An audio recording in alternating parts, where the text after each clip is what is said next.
premiership player came in after 9 holes and said, hey, I'm on track for Jamesy. Mate, you were more than on track for Jamesy. You obliterated Jamesy. You could be, God, who is the worst golfer in the club? Who is our worst player?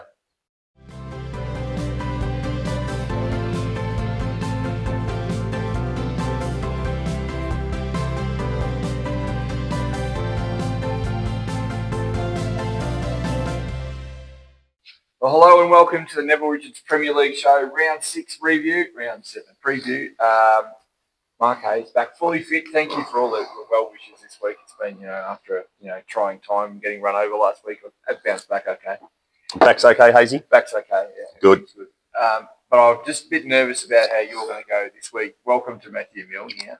Thank you, Mark. It's great to be here on a sunny Monday morning at Portarlington, and today's weather reminisces Saturdays. It is very rainy. Jeez, it was horrible, wasn't it? It was cold, wet, windy. We had 90 of our 120 players play, which was still a great effort from the ones that turned up. Now, this is what I'm worried about, because the big fella could explode here today. He's on edge. He's very snaky. Not so much with the Jamesies of the world. No, Mark, I had the best weekend ever. Did you? Yes, I got the quaddie on the weekend. The Hawks won. Yes, we're back. The Port Demons won. Yeah. I got to spend some quality time with the wife on Saturday night. But more importantly, the Goblins won. The Gobbles got over the line. Jeez, I was very nervous when we were going there. The Goblins, how about that? But Yeah. the reason I'm nervous about you, obviously you've had a great weekend, but Yes. is you're going to probably get a bit hot under the collar with those who shirk. Yes, well, the weather didn't stop the 174-year-old Peter DeFazio from playing. It didn't stop the 147-year-old John Hill playing. But the others who were younger, stronger, fitter, more virile, didn't turn up. I don't know if anyone's more virile than Pete. DeFazio, yes, he was quite energetic in the morning on Saturday, but I suppose some of the people that didn't turn up could have been those two great-grandchildren. They could have been, like you had Timu Prime. Disgraceful. You did message us at 7 a.m. saying you had a bit of softest cockiest and weren't going to be coming, but you're obviously awake and you still pulled out. Stewie Anderson, you have had a sore back, maybe a weak heart. Ross Moreland. Surely not the big strong Ross. Went to watch your horse run at Flemington. Ran as well as what your team did, like a busted ass. Lucky your team performed for you, though. And the Bolins. Oh. Xavier. Sean. Oh, no. Ollie can maybe get a pass because he had to work. Now, your dad might be soft, but Xavier, you're a chance to win the Drayton medal, and you haven't turned up because of the weather. Oh, no. Did you realise, Xavier, that the winner of the Drayton medal gets an $8,000 fitted set of Callaway golf clubs, and you're in the prime chance to win, and twice you haven't turned up due to the weather? Surely, Princess, that's enough to get out of bed for that prize. I'm just keeping this handy in case the big fella just gets a little bit hot under the collar. But I'm not going to leave the women out of this either, Mark. Okay.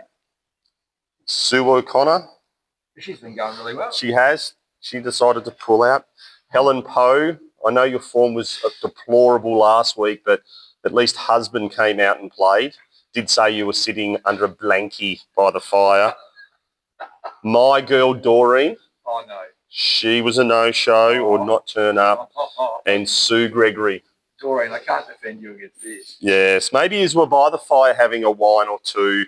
Or 9 a.m. Or a chocolate eclair or something like that. I don't know. But, yeah, very disappointing. But we do have maybe two players who maybe mentioned later on who did play, but their performances weren't very strong, Mark, as we say. So you rate that more than not turning up, right? Exactly. Yeah. Yes. It's but yeah, it was a day for the ones to show their intestinal fortitude, and we had quite a number lacking in that department. Well, it's almost as if score-wise, Matty, that we reverted to having fewer scores counted. The scores plummeted off a cliff compared to what we've been having the first couple Yeah, of they weeks. did, and we actually had full teams. So we were able to make up the teams of 8 because we need 8 to make a game of it, and at least we got to that part of it, and we did have a record number of Jamesies.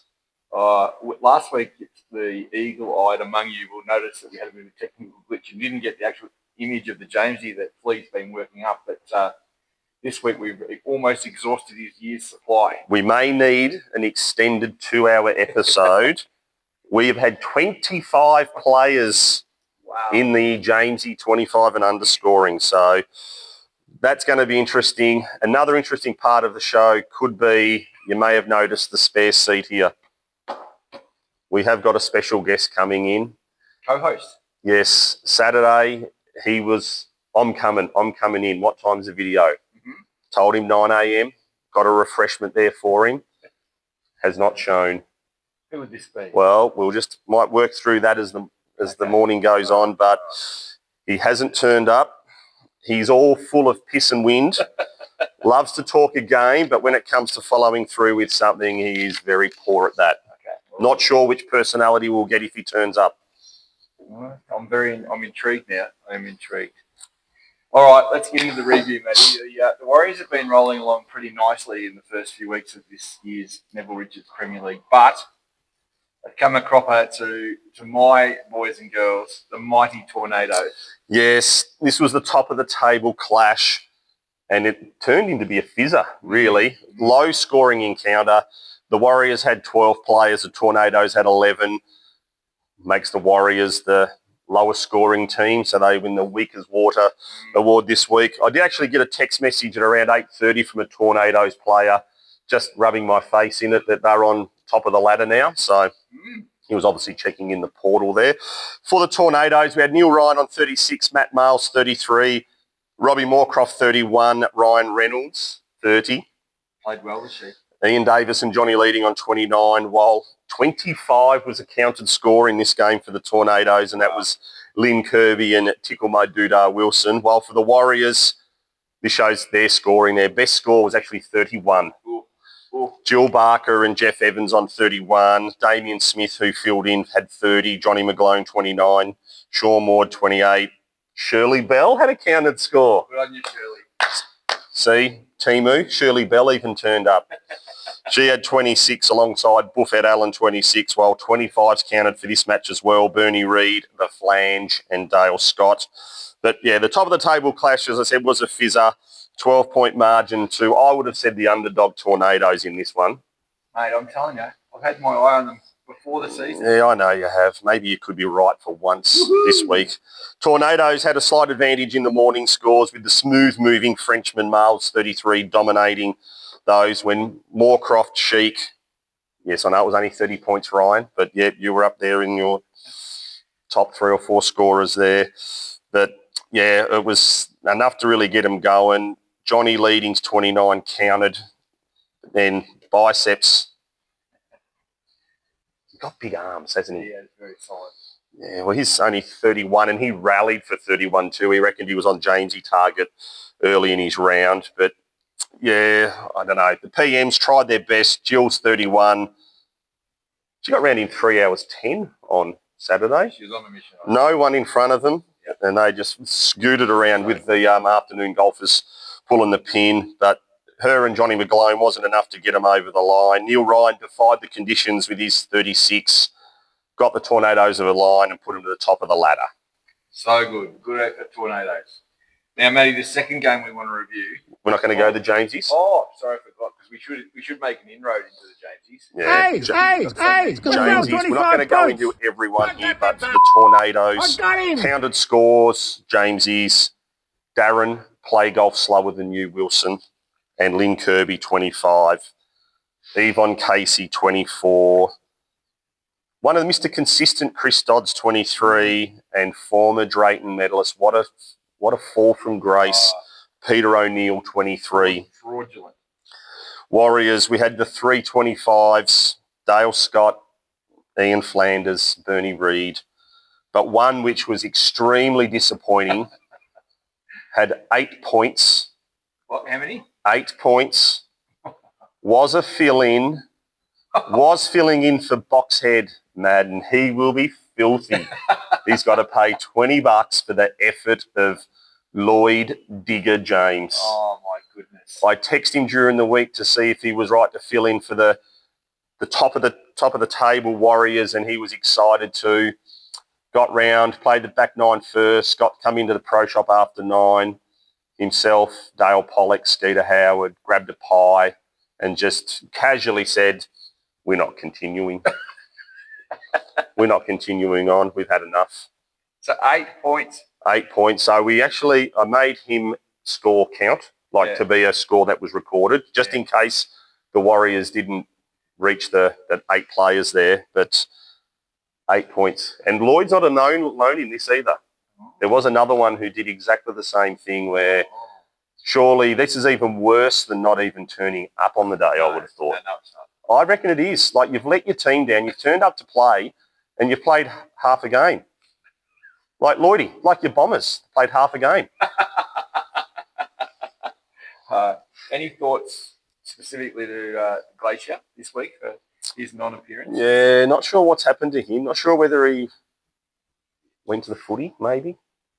Now, Gogs, if it's good enough to sit out in the cold and the wet at GMHBA, it's good enough to play golf early and then go to the footy. I noticed that you even weren't a player this week.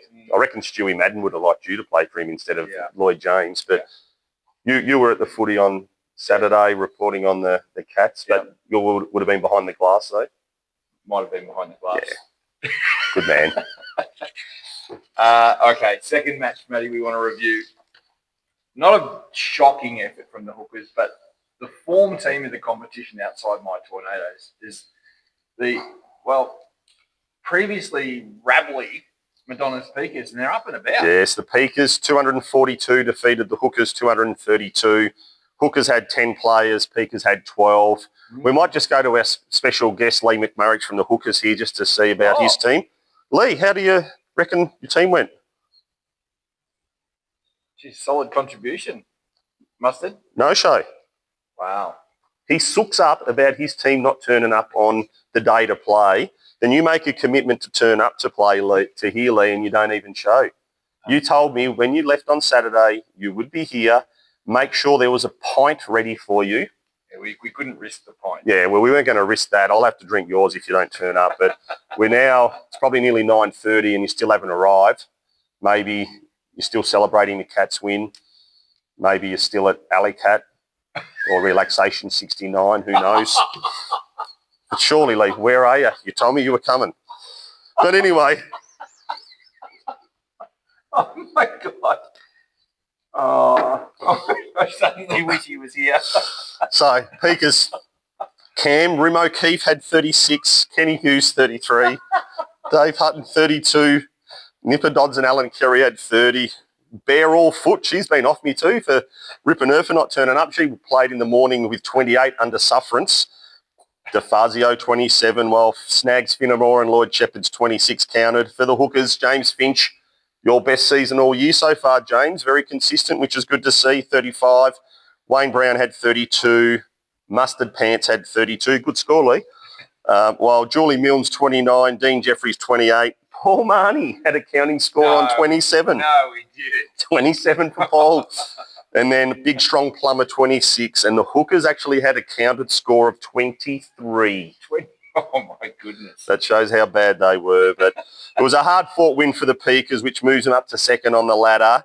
Their morning scores favoured the Hookers. Is that right? Yeah, with Finchy, Mustard Pants and Dino. They covered cute as a button, Hutton, Nipper, Angefoot. But the PM players of the Peakers did enough to get the win. Hookers, they had Wayne Brown come in the afternoon, fresh from 4 weeks in Thailand. Looked very, very, very relaxed, if you know what I mean, Mark. Came back to this weather. He's jumped in with 32. He had the best PM score, but it was always going to be hard work for the Hookers. Julie Milnes 29, and then ultimately with Paul Marnie's score counting and Mickey's and even Wilkins, they were never going to be a chance. Peakers, they had it from the ever-consistent Rim O'Keefe, fill-in. Kenny Hughes was a fill-in on Saturday. He's 33 counted, Alan Carey. So I think that'll cost you another 10, Jan, as well, I think. So good luck when you come back from NZ. But it was an emphatic win. And as I've got here, G. Mustard Pants has sooked up over his team. Wouldn't surprise me if he packs his bags and doesn't come back in the next few weeks. Wow. He said, well, we're a shit team. No one turns up. Well, here was your time to shine and lead with example instead of ripping your teammates to everyone else. You're only one game out of the top 4 and there's still 8 rounds to go and you've already given up. Disappointing. We are working on a sponsorship for Mickey McNeil and his family, just that, a little, maybe a 20-inch TV screen, just something to Oh, the Samsung. Yeah. Just something to entertain outside the... Maybe Temu Prime was doing the same thing on Saturday. We'll come back and we'll report on that as we go along through the season. Wasn't so Rick Edmondson didn't play on Saturday either. And he's got a sore back, Mark, so... You're just joining the dots? Yeah, I'm thinking so. Bill, for the Jamesies in this game, for the Peakers, Bill Reid, he filled in for Jeanette Johnson. Well done, Jeanette. That 20 worked well for you, didn't it? But Feed Me Bellarine will be very happy on that. Johnny Crossett had 20. And Dale Pollock had 7. What? 7 points from Dale Pollock. He's the superstar of the competition in the first couple of years. Yeah. Was the gun A grader. His form's dropped off that far. He's actually, I think, a B graded player this year. And you still put in that tripe Dale. I thought you were stronger, harder, like military man that you are. And then a little bit of rain on Saturday. Group in front a little slow. And sooked it up as well. Come in and got his meat pie. And then came and played the pokies. Clubhouse was open. So him and Digger went in and pressed buttons together. So maybe like a vet must have gone in too. Like she must have... No, a vet finished. Oh. And she hit off after. She up with Dale. Started when Dale sooked up and left. Yeah, she kept going. And kept going. Yep. So Hugh, where's the big pants in that? Yes, and I'm not sure what would have happened after golf because Dale with 7's not going to really get too much. For the hookers, Mark Wilkins, 23. Nina Slowburn Ibbotson, 22. Ooh. And David Byrne, 21, who had been going so well. Not sure if it was your influence as you did play with David on Saturday. And we do have a little video here of you, Mark. I know you weren't a player this week, but let's have a look at this chip shot or pitch shot on the 14th hole here.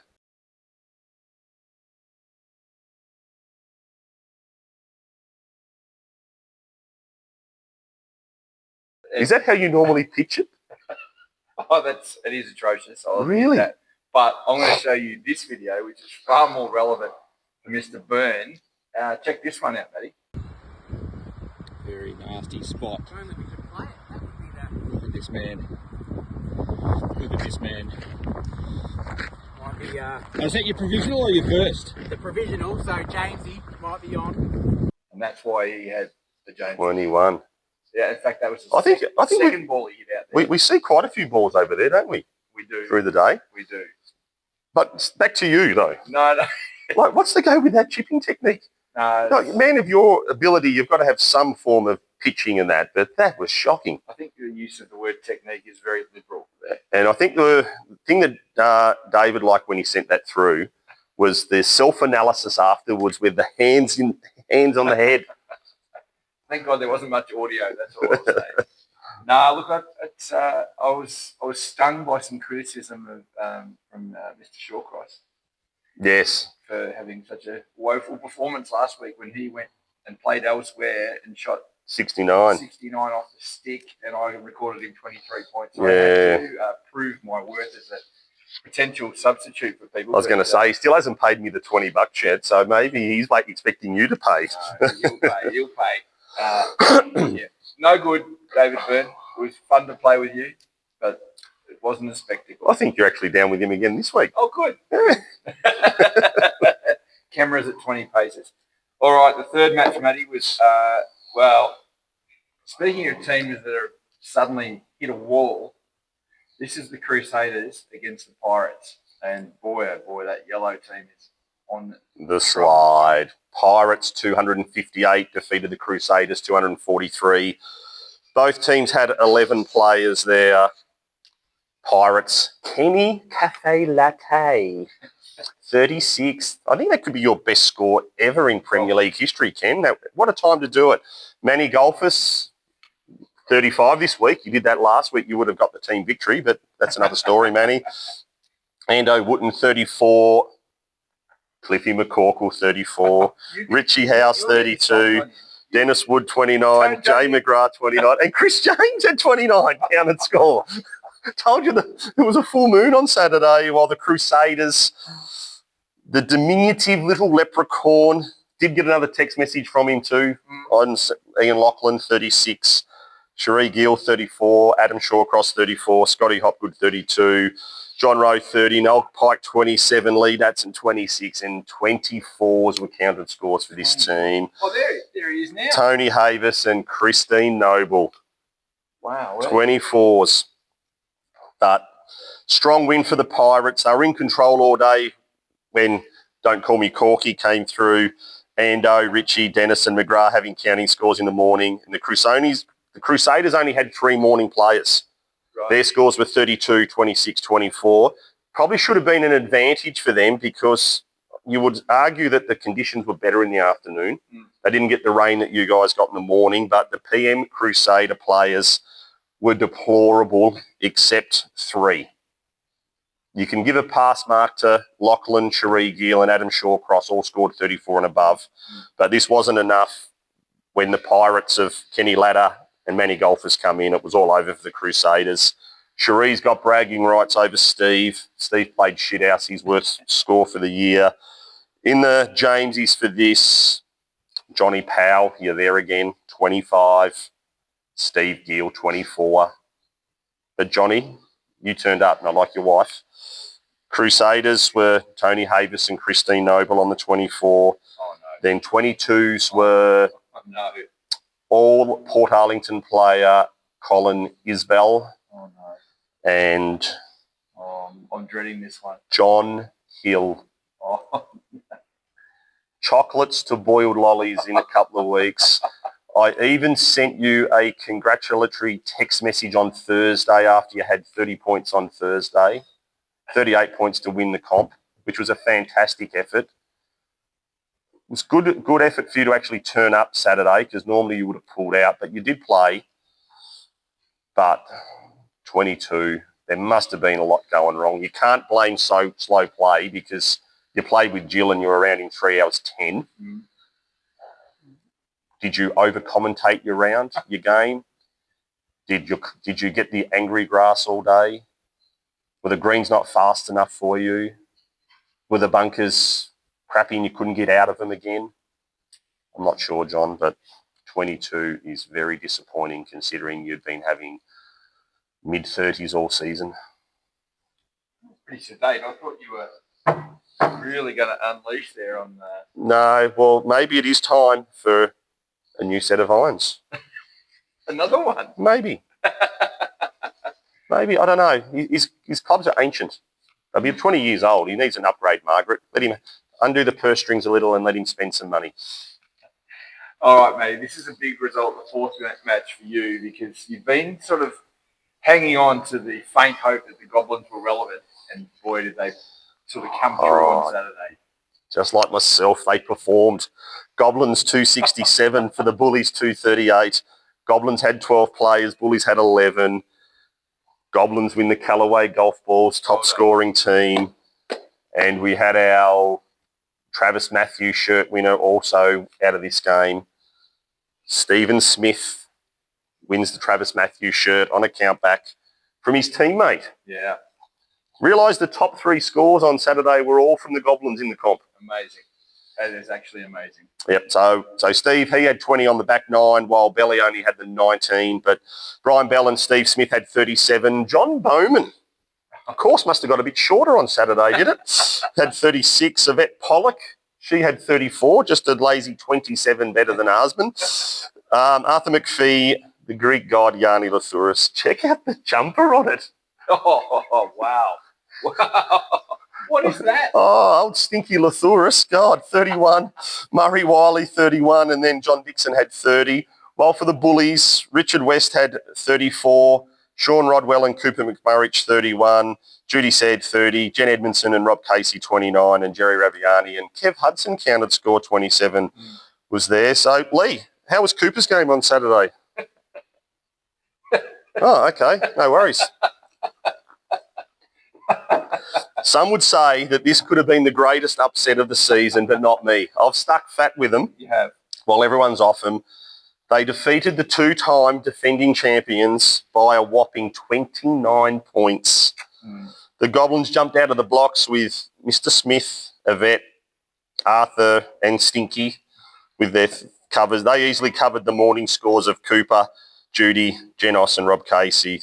And then when Kev Hudson's 27, it counted, but it was irrelevant really. But it was a hard task for the PM players. Richard West and Sean tried their best, but when Bowman's 36 come in and then Bellies, it was all over for last year's champions. What a shootout between Kevin Hudson and Paul Marnie on the weekend. Would have been good, wouldn't it? Oh. I actually didn't check to see who would have won the count back over the two of them because that's all they hang their hat off is beating each other.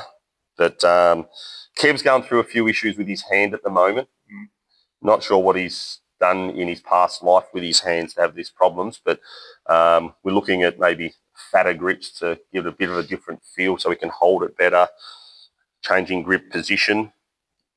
So seemed to work a bit better. He said he has tried on a few different shots. That always goes back to what feels more comfortable. Goblins in the Jamesies were Fran Stone on 25. More on you later, Fran, in the preview. Is this a bigger fall of grace than John Hill? Last week's Travis Matthew polo winner, David Milne, put in a paltry 23. Just like Ross Moreland, your form on Saturday was like your horse on Friday at Geelong.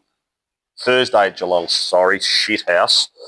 While for the Bullies, Jackie Rowe, 22, and regular All Portarlington team member, premiership player, came in after 9 holes and said, hey, I'm on track for Jamesy.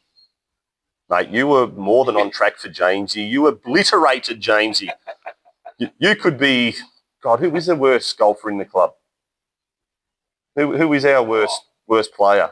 You'd have to say, I suppose, in our competition, I was going to say the worst player is Chris James. I can't.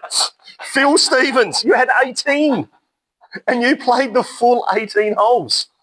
Can't even say you pulled out after 9. Maybe you should have. Back issues, maybe? I don't know. Took a card again, but he would have been up and about after the Port win, though. He would have been. And then I think he actually went to the Cats game behind the glass. Oh, he's behind the glass. Yeah. So, but Phil, 18. I don't know. First 3 to 4 weeks into the season, you were back on target for All Portarlington team, and now you have faded dismally. Wow. So the big movie here, I mean, there's a couple of big movies on the ladder, Matty, as we look into that. The Goblins have, for the first time in a very, very long time, climbed off the bottom and had a massive percentage boost here, courtesy of that hiding against the Bullies. So Yeah. they're up and about, and to be fair, not too far outside the top 4. Correct, yeah. It's the top 4 pretty much from last week stayed in the 4. They just sort of shuffled the deck there with the Tornadoes going to the top. And then the Warriors slipped to 3rd on percentage. Peakers moved up to 2nd and the Bullies stayed in 4th while the Pirates jumped up from 7 to 5. Crusaders slipped from 6th to last while the Goblins moved into 7th. First time in 2 seasons that they aren't on the bottom. Amazing. So, as you said, Hazy, the bottom 4 are only 1 game out of the finals. And the Pirates got the percentage on the right side of 100, but it's all very close except for the Peakers. Yeah. They've got the best points for and the best points against. Best percentage. So they're in prime position, but they'll have a tough game this week. Okay. So should we head into the previews? I reckon we should, mate. It's the final round of where each team will have played each other once. So all teams are in the running for the finals, but one team may lose touch depending on results this week. Have you got someone in mind? Maybe, potentially. Do you think we should get into it? We should go now. What about the Tornadoes and the Hookers? 1v6. Tornadoes are on a 3-game winning streak, while the Hookers have lost their last 2. The Hookers have had good service from Mustard Pants. How's your form going to be this week? Well, what I got out of you is what I normally get when you actually even talk. Dean Jeffrey, Julie Milne have been consistent, and James Finch's form's been great over the last few weeks. They have missed Jacob Blenner-Hassett the last 2 weeks. Yeah. They had a baby 2 weeks ago. Is that right? Yeah. So congratulations Very good. with that. But maybe you've been trying for another, seeing you've missed the last 2 weeks. Maybe you need a Samsung as well for the wall. But the Tornadoes are obviously the informed team of the comp, with leading Malsey, Neil Ryan and Chris Dodds contributing solidly. The wild cards here could be Craig Duncanson and Glacier Goggin. And here we've got some muppet out on the driving range here, Matt Whiting, just giving us a bit of a clip while we're doing this. But with Craig and Gogs, yeah, they are the wild cards. When they're playing, they score high. Yeah. It's just whether they turn up or not. So, and they're both in the Tornadoes. So if they play, it's just going to strengthen their team massively. They could be the team for the finals, Hazy. They could be like premiership favourites, the Tornadoes. Well, I don't want to say too much, but I tipped this. Oh, did you? Yeah. Okay. Yeah, Mike Williamson style. I tipped this. Okay. Warriors and the Pirates, mate. It's a game where if the Pirates can do something here, they sort of keep the ladder together. But if the Warriors can get away again, there's going to be a bit of a gap at the top of the ladder. 3v5. Warriors were disappointing last week, while the Pirates responded strongly. Pirates had lost their previous 3 games until they beat the Crusaders last week. Warriors only had 2 players score over 30 in Barker and Evans, but surely they can't be that bad again. Flanders hasn't scored over 31 in the last 5 rounds. For a 2-time All-Portarlington player, that is shocking. Matt Davies has also been deplorable. This is where I'm fearful. This is where I'm fearful. He's had a bad back. He even 2 weeks ago after playing came in the clubhouse to the boys, sat down and said, "Oh, gee, my back's been sore, blah, blah, blah," carried on like a child, and then just left. Didn't have a drink, just went in and walked in and said, "I got a bad back," and then left. But you had 23 last week. I know it's good to turn up, but you've got to turn up and give something. Just something? Just a little bit. A tiny piece. But I don't know if you can do it. Wow.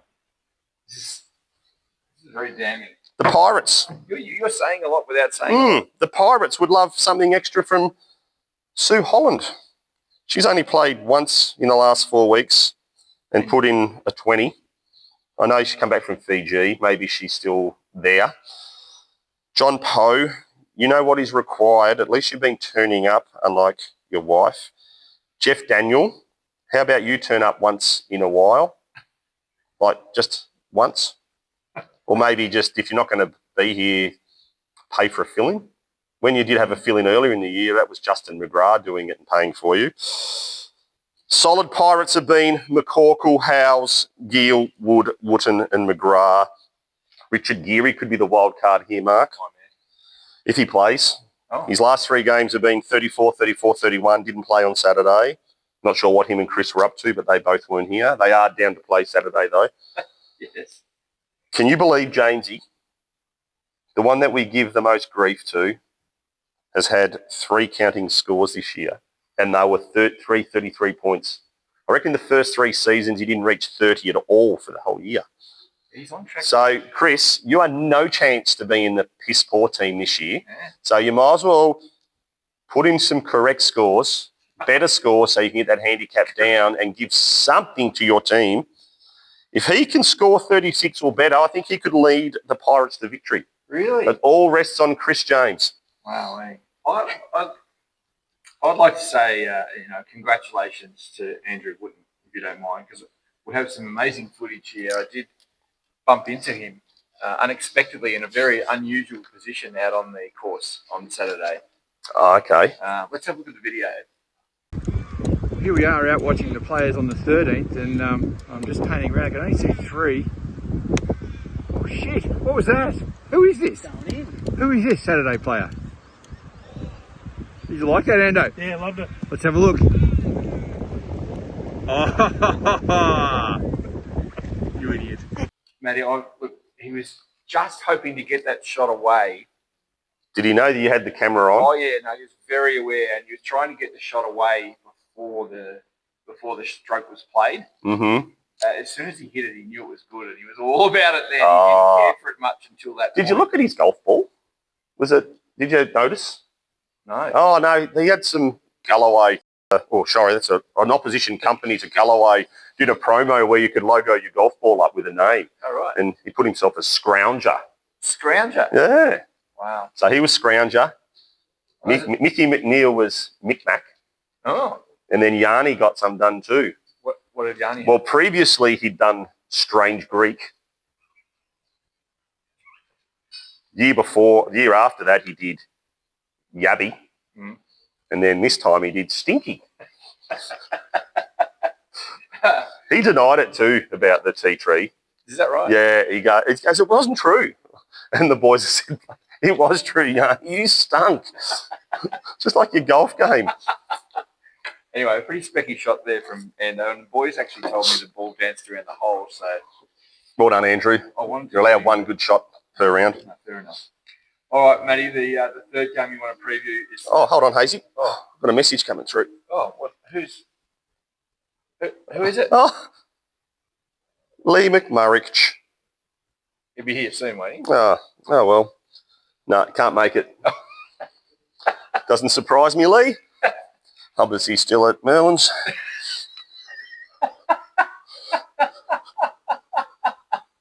Oh, my goodness.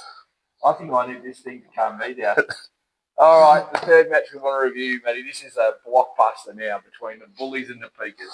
Peakers are second, Bullies are fourth. Could be match of the round. Peakers have won their last 4 after dropping the first 2, while the Bullies are mixing form with win-loss over the last 4 weeks. Their losses were to the Tornadoes and now the in-form Goblins. Inform Goblins. Yeah. There's a phrase we haven't heard before. Peakers will see the return of Jan Cogger, Jeanette Johnson, Tom Morgan. Didn't play on Saturday. I saw him. Yeah. No, the father, Pete and Isaac were there, but Tom wasn't. Oh. Yes, I did mention to the boys and had to go to the dentist. Had a bit of tooth issue. Oh. Not sure if it was the weather or they just made that up about the dentist, but Tom, good to see you hopefully back. And Mr. Winchelsea should be back too. Nice. He'll be happy after Carlton won last night. Not sure why he didn't play Saturday, but that's another story. While the Bullies should have Angela Royal, Barry Doyle, Bill Archer, Stu Anderson and Ross Big Chest Moreland back. Yeah, that's some fair inclusions for the Bullies though. Yeah, they've got If they all turn up. The Bullies need a bit from Jackie Rowe, 23 and 22 the last 2 games, Jackie. Kevin Hudson, 27 last week. Not good enough, even though it was a counting score. Rob Casey, 23 and 29. John Wooten, you've gone 23, 30, 26. up to the 40. Mm-hmm. Peakers. You've been going under the radar, Lloyd.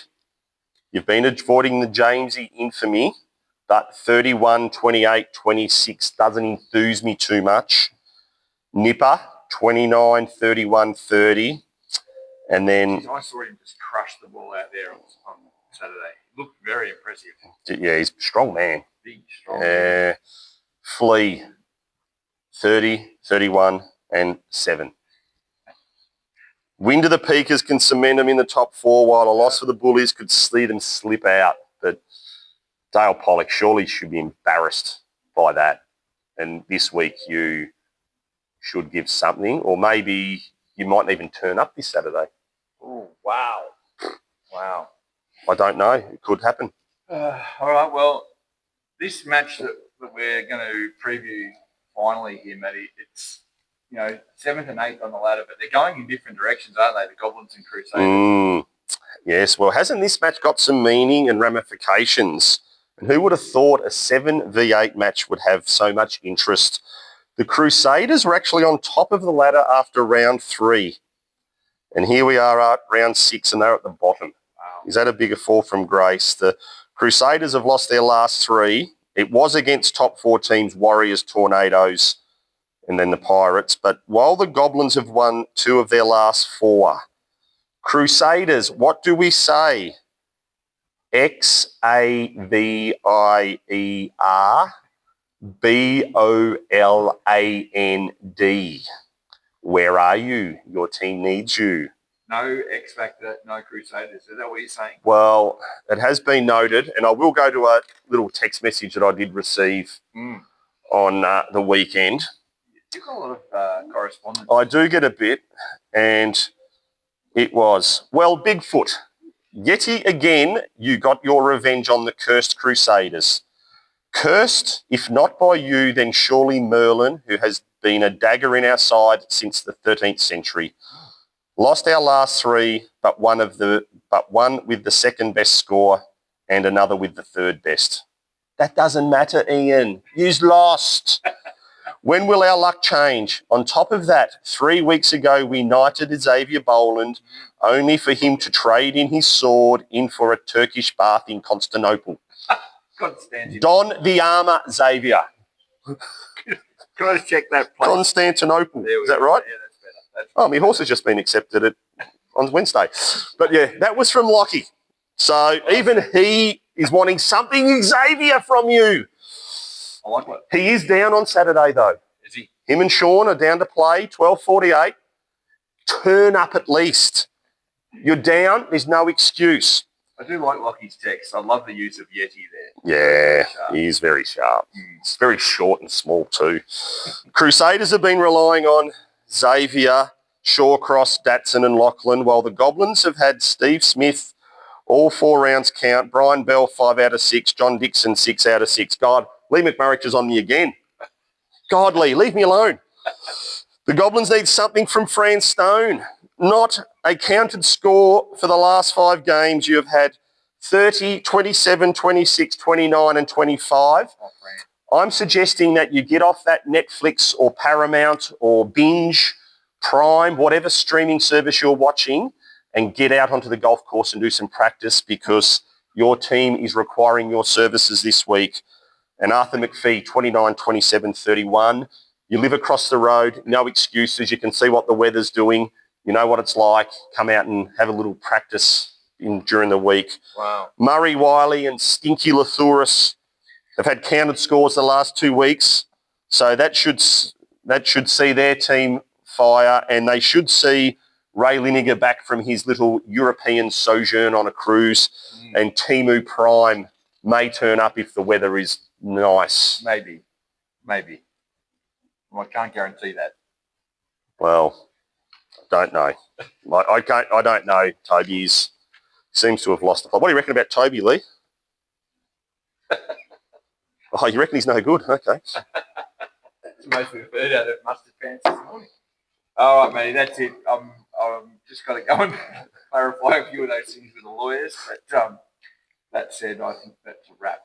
It's going to be a good game. Good games this week. Yeah, no. I'm really looking forward to it. Hopefully we get some nice weather and the scoring can improve. But there's nothing like playing in tough conditions. It takes the men from the boys, I suppose. I feel a bit aggrieved that I wasn't chosen as a fill-in with it. Well, Mark, we spoke during the week and we do need to say congratulations to yourself and Ange about your wedding anniversary on the weekend, and you did go out for dinner on Sunday. You didn't think you would probably be going to be able to play on Saturday. You had to check with the more senior in the relationship there to see if you're allowed to play. And so I didn't want to put you under any extra pressure, but you had 34, which would have performed admirably on the day in those conditions. But this week, I suppose there's going to be a chance, and there is a round coming up where in early July, where there'll be no Lathouris, Wooten, McNeil, Miles, Belkis,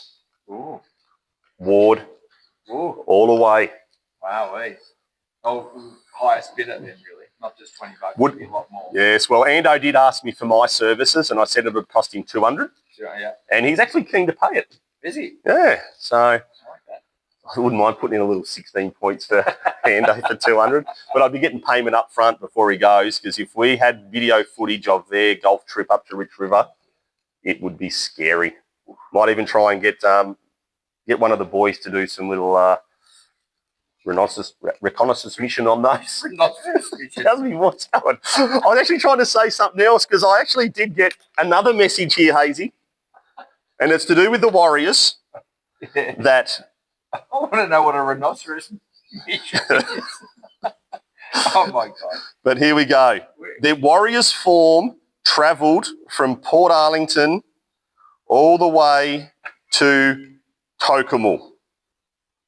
There's a freeway from Portarlington. It went all the way, and we've had a little bit of fun at the expense of Lloyd James, but Stewie Madden went to Toke, performed amazingly well up there. Did he? Yeah, if he had have done that for his team, the Warriors, they still would have lost, and he wouldn't have had a counting score. Oh, what did he do? Boxhead had 22 points at Tokamul. A road Jamesy. Had 22, and 3 of his drives did not reach the ladies' tee markers for the day. Oh, no. Imagine that. He's going to sook up that he's got to pay 20 for Digger, but then he had 22 for himself up there. A road Jamesy. He had 22 points with a birdie. How's that? That is extraordinary. And as the message that come through, lucky he doesn't have to face Jill. All right, So that's it, everyone. We're out. That's round 6 reviews, round 7 previews. Last round before we start the Survivor Series. Big thank you to Neville Richards, our main sponsor. It wouldn't happen without them. And just a quick review, Matty. We've got the your crew, the Goblins won the balls. Wolves. The Callaway golf balls, twin pack, Stephen Smith got the Travis Matthew Travis Matthews shirt, and the weakest water prize. was for the Warriors. The Warriors. So Rick Edmondson, you didn't turn up, and you still get a bottle of water. Well done. All right, that's it, everyone. Thank you, Matty. Thank you to. Thank you, Hazy. Thank you to Lee. Thanks, Mustard Pants. You did a good job again. We got a lot of sense out of you. Yeah, well, it's most sense he's actually said in years. And that's about it. Thank you, everyone. We'll see you next week. Thank you, Coop.